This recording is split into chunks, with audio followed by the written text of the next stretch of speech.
We started at 85 players in stage 1. Now we're down to just 13. The pressure is high, but I need to be able to perform at my maximum. This is an opportunity that comes once in a lifetime, and I cannot afford to waste it. Hello everyone, my name is Logics. Most of you probably know me as the second Mac 10 incident guy, and the short clip you've just seen was from a video I made during stage 3 of the Falcons Academy tryouts. Today I would like to talk a bit about just how the whole thingy went down, so let's get straight into it.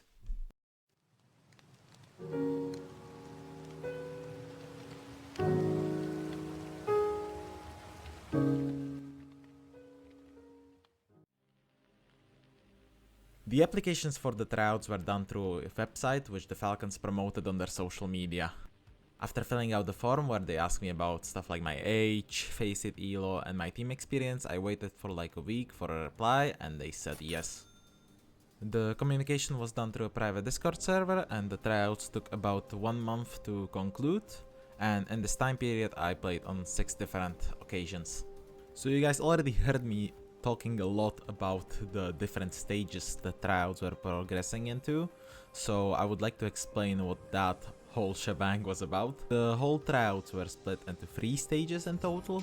First stage had just above 85 players, stage 2 got shrunk down to 25 players, and stage 3 had 13 players. Players were selected into the next stages based on multiple factors such as their mechanical skill, communication, work rate, and even age, as you don't really want to have an academy with an average age of 24 years. Whenever a player was dropped from the tryouts, NATO made sure to give them a constructive feedback so the player knew exactly what to work on. This was the case all the way until stage 3, where instead of playing against other trialists, we played against real opponents on prag.com, pre-established teams with stat books, callouts and all that stuff. And instead of giving written feedback, NATO gave feedback during or in between the games.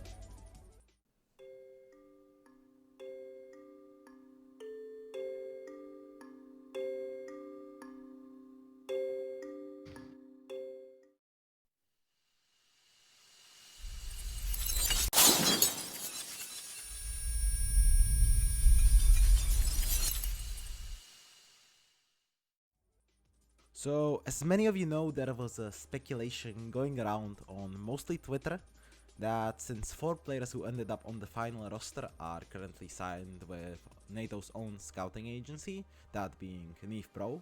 Just for context, agencies usually take like 5 to 15% of a player's salary, so the concern people have raised is that this creates more revenue for the agency and NATO himself.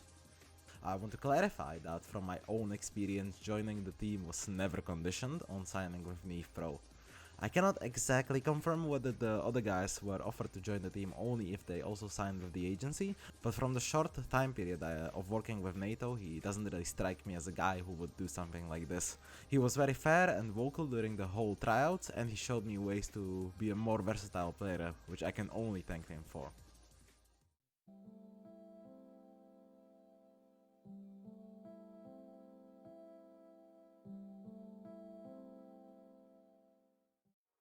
Unfortunately, being able to be a part of the tryouts came in with a few downsides as well. One of them being the fact that I wasn't able to focus on my own team. I was grinding for ungodly amounts of time, preparing and making both individual and macro demo reviews, whilst also trying to be proactive in getting people in the tryouts to play together. My team has disbanded, and now I am looking for a new one. Not making it in after being so close was obviously very disappointing, but it has made me realize that whilst I'm on a decent level, it's not quite there yet. For my entire career, I was playing in anchor spots and lurking on T-side.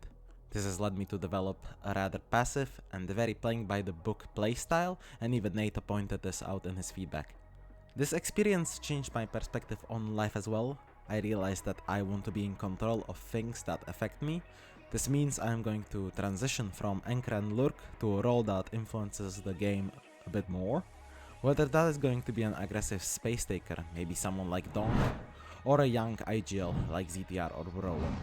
I'm only 18, but I want to approach this game with a professional and open mindset, and that means not just spamming FaceIT, but also doing the hard stuff that is gonna elevate me on the next level.